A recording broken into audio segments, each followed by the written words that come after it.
안녕하십니까. 외식경영 컨설팅TV 한영만입니다. 네, 오늘은 외식 창업 실무편에서 7강입니다. 인허가 관리에 대해서 말씀드리도록 하겠습니다.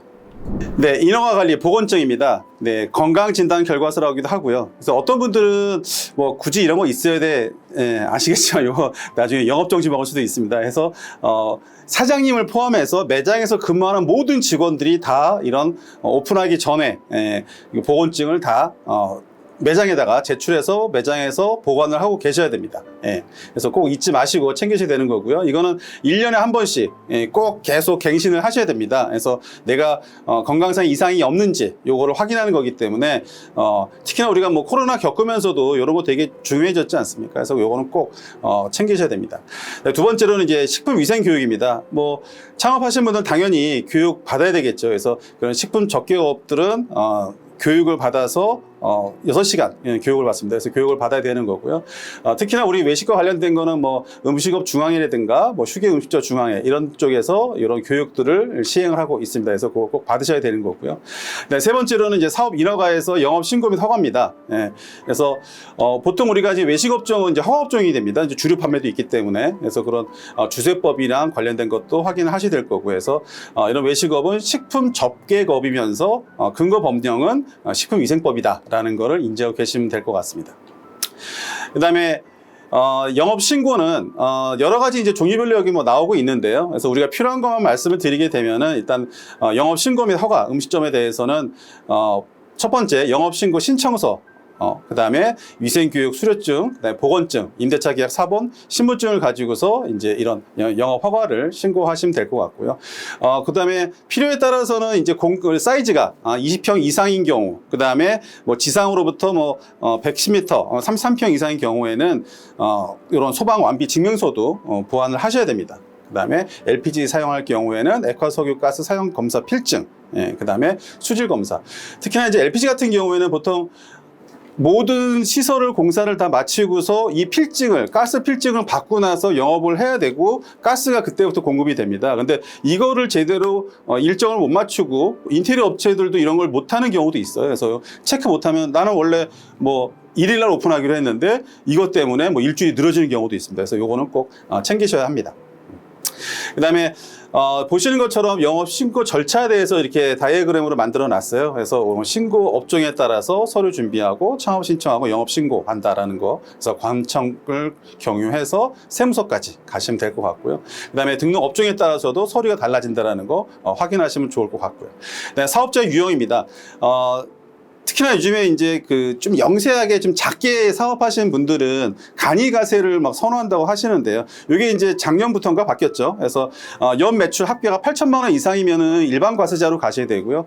연 매출이 8천만 원 이하일 경우에는 이제 간이가세로 가셔야 되는데 간이가세로 가시다가 6개월 단위로 체크하게 되는데요. 그래서 세무서에서 연매출이 8천이 넘는다라고 했을 경우는 일반 사업자로 변경하라고 안내문이 오게 됩니다. 그래서 그때 변경하시면 되고요.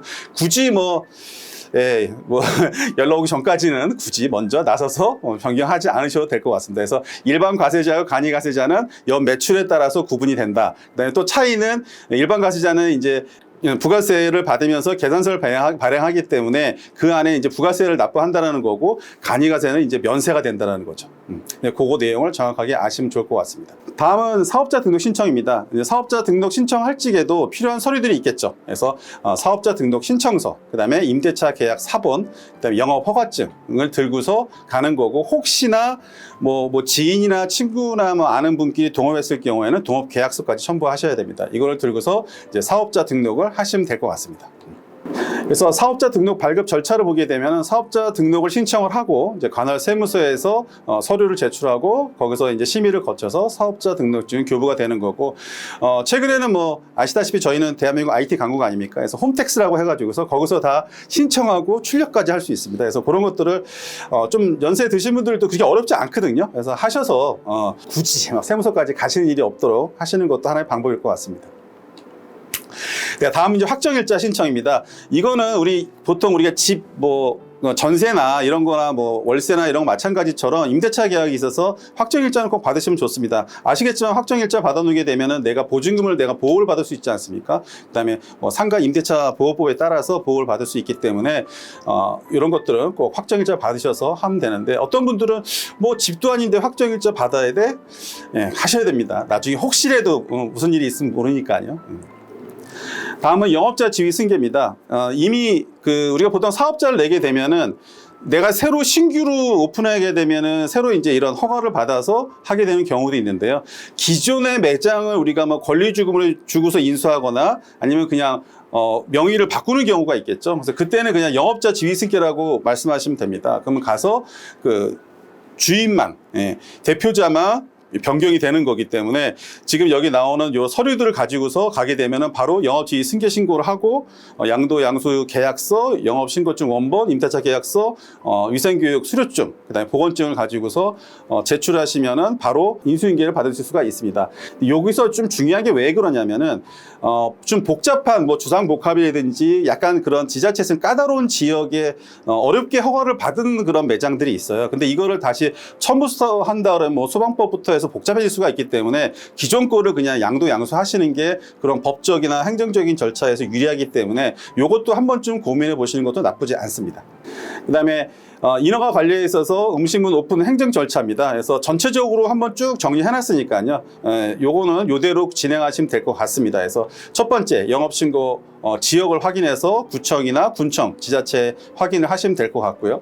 그 다음에 보건증, 관할구청 보건소에 가시면 될 거고, 그 다음에 위생교육 같은 경우는 음식업 중앙회나 그런 휴게소 음식연합회, 휴게소 음식업 중앙회 이런 데 말씀드렸었죠. 그 다음에 평수, 지상 같은 경우, 지상 2층 이상일 경우에는 100제곱미터 이상, 지하는 66제곱미터 이상, 이거는 이제 인테리어 업체에서 지원하기도 하는데요. 그래서 소방안전시설 완비 증명서도 제출해야 되고요. 그 다음에 액화가스, 가스 필증 받아야 된다 그랬죠. 보통 그냥 편하게 가스 필증이라고 얘기합니다. 길어서.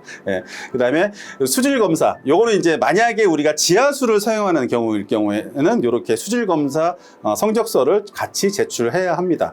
그 다음에 7번째로 영업신고 신청서를 제출하고, 그다음에 만약에 이제 영업을 지위를 그냥 승계한다 그러면은 영업 신고 지위 승계를 한다라고 해서 진행을 하시면 될 것 같고요. 마지막에 사업자 등록증을 세무서에서 받으시면 됩니다. 좀 길고 복잡하지만 요 순서대로 다 진행을 하셔야 됩니다. 특히나 이런 내용들을 창업하시는 분들은 다 내용을 아셔야 나중에 어디서 문제가 생기더라도 이거 오늘 관할구청이 어디구나, 내가 어디서 이거를 제출했고 요걸 내가 어디다 문의를 드려야 되겠구나, 요걸 확실히 알 수 있는데, 이거를 누구한테 대신 시키거나 하면은 나중에 가서 좀 모르고 어디다 뭘 알아봐야 될지도 모르는 경우가 되게 많이 있어요. 그래서 이런 것들도 꼭 챙기시는 게 좋을 것 같습니다. 그다음에 보험가입니다. 보험 여러 가지로 이렇게 표에 크게 나오고 있는데요. 이제 중요한 거는 요것만 아시면 될 것 같으세요. 이제 화재, 가스, 그다음에 음식물 배상 책임, 그다음에 건물, 요거에 대해서 보험을 꼭 드셔야 된다는 거고요.